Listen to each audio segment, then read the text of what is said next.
لا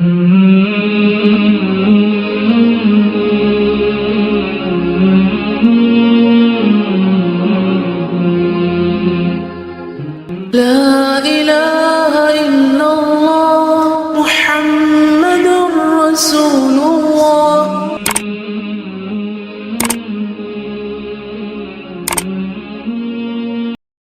نحمده ونصلي على رسوله الكريم اما بعد فاعوذ بالله من الشيطان الرجيم بسم الله الرحمن الرحيم رب اشرح لي صدري ويسر لي امري واحلل عقدة من لساني يفقهوا قولي. اللہ سبحانہ وتعالی معاف کرنے میں بھی بہت عظیم ہے.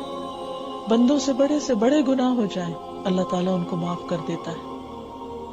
وہ احادیث کی کتب میں مشہور واقعہ آتا ہے ایک شخص کا کہ جس نے 99 قتل کیے تھے، لیکن جب اس نے توبہ کی اور سچے دل سے توبہ کی تو اللہ سبحانہ وتعالیٰ نے اس کو بھی معاف کر دیا. جبکہ کسی ایک مسلمان کا قتل دنیا بھر کے زوال سے زیادہ سخت بات ہے، یعنی اللہ تعالیٰ کے نزدیک یہ اتنا بڑا جرم ہے، مگر اللہ کی رحمت اس سے بھی کہیں بڑی ہے. اس لیے کسی کو بھی مایوس ہونے کی ضرورت نہیں، صرف پلٹنے اور رجوع کرنے اور توبہ کرنے کی ضرورت ہے. پھر اسی طرح اس کی قدرت بھی ہر چیز میں بہت عظیم ہے. اللہ تعالیٰ فرماتے ہیں وَلِلَّهِ مُلْكُ السَّمَاوَاتِ وَالْأَرْضِ وَاللَّهُ عَلَى كُلِّ شَيْءٍ قَدِيرٌ. اور اللہ ہی کے لیے آسمانوں اور زمین کی بادشاہت ہے، اور اللہ ہر چیز پر پوری طرح قادر ہے. ہر چیز اس کے کنٹرول میں ہے. کوئی اور ہے ایسی ہستی کہ جس کے کنٹرول میں یہ سب کچھ ہو؟ پھر اسی طرح اللہ سبحانہ وتعالی بندوں کی تکلیفیں دور کرنے پر بھی پوری طرح قادر ہے.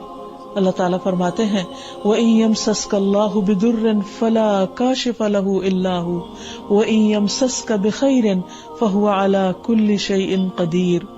اور اگر اللہ تجھے کوئی تکلیف پہنچائے تو اس کے سوا کوئی اسے دور کرنے والا نہیں، اور اگر وہ تجھے کوئی بھلائی پہنچائے تو وہ ہر چیز پر پوری طرح قادر ہے. پھر اسی طرح اللہ سبحانہ وتعالی کا علم ہر چیز پر محیط ہے، ہر کسی کے علم سے بڑا ہے اور کوئی اس کے علم تک رسائی حاصل نہیں کر سکتا. یعلم ما بین ایدیہم وما خلفہم، وہ جانتا ہے جو ان سے آگے ہے اور جو ان کے پیچھے ہے. پھر اسی طرح فرمایا هو الذی خلق السماوات والارض فی 6 ایام ثم استوى على العرش يعلم ما يلج في الارض وما يخرج منها وما ينزل من السماء وما يعرج فيها وهو معكم اينما كنتم والله بما تعملون بصير. وہی ہے جس نے آسمانوں اور زمین کو 6 دنوں میں پیدا کیا، پھر وہ عرش پر بلند ہوا. وہ جانتا ہے جو چیز زمین میں داخل ہوتی ہے، جو اس سے نکلتی ہے، جو آسمان سے اترتی ہے، جو اس میں چڑھتی ہے، اور وہ تمہارے ساتھ ہے جہاں بھی تم ہو، اور اللہ جو بھی تم کرتے ہو خوب دیکھنے والا ہے. گویا ہر چیز کا احاطہ کیے ہوئے ہے. وَأَنَّ اللَّهَ قَدْ أَحَاطَ بِكُلِّ شَيْءٍ عِلْمًا. اللہ سبحانہ وتعالیٰ کا علم ہر چیز پر محیط ہے، کوئی بھی چیز ایسی نہیں کہ جو اس کے علم سے باہر ہو. پھر اسی طرح اس کا کلام بھی بہت عظیم ہے. وَإِنَّهُ لَقُرْآنٌ كَرِيمٌ. قرآن مجید اللہ سبحانہ وتعالیٰ کا کلام، اللہ سبحانہ وتعالیٰ کی بات ہر کلام سے افضل اور ہر قسم کی باتوں سے بہترین بات ہے. اللہ نزل احسن الحدیث، اللہ نے بہترین بات اتاری ہے. اس لیے ہم پر لازم ہے کہ ہم اللہ کی عظمت کو بھی محسوس کریں، اس کی صفات کی عظمت کو بھی جانیں اور محسوس کریں، اور اس کے کلام کی عظمت کو بھی محسوس کریں اور اس کو جانیں.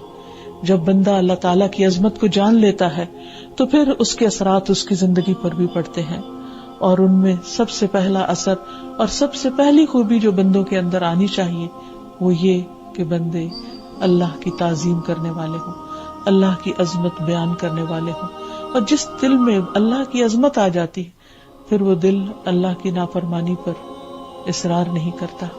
پھر ایسے شخص سے انسان ہونے کے ناطے، کمزور ہونے کے ناطے بھول چوک تو ہو سکتی ہے، لیکن وہ جان بوجھ کر ڈھٹائی کے ساتھ اللہ کی نافرمانی نہیں کرتا، اس لیے کہ وہ اللہ کی تعظیم کا حق ادا کرنا چاہتا ہے. اور جب وہ اللہ کی تعظیم کرتا ہے تو پھر کبھی بھی اس کے ساتھ شرک نہیں کرتا، کیونکہ اسے معلوم ہے کہ اس پوری کائنات کے اندر کوئی بھی چیز ایسی نہیں کہ جو اللہ کے برابر ہو، نہ اپنی ذات میں نہ صفات میں، برابر تو کیا دور پار بھی اس کے قریب پہنچنے والی کوئی چیز نہیں۔ اللہ تعالی ہمیں عمل کی توفیق عطا فرمائے اور ہم سب کے گناہوں کو معاف فرما دے۔ وآخر دعوانا ان الحمد للہ رب العالمین۔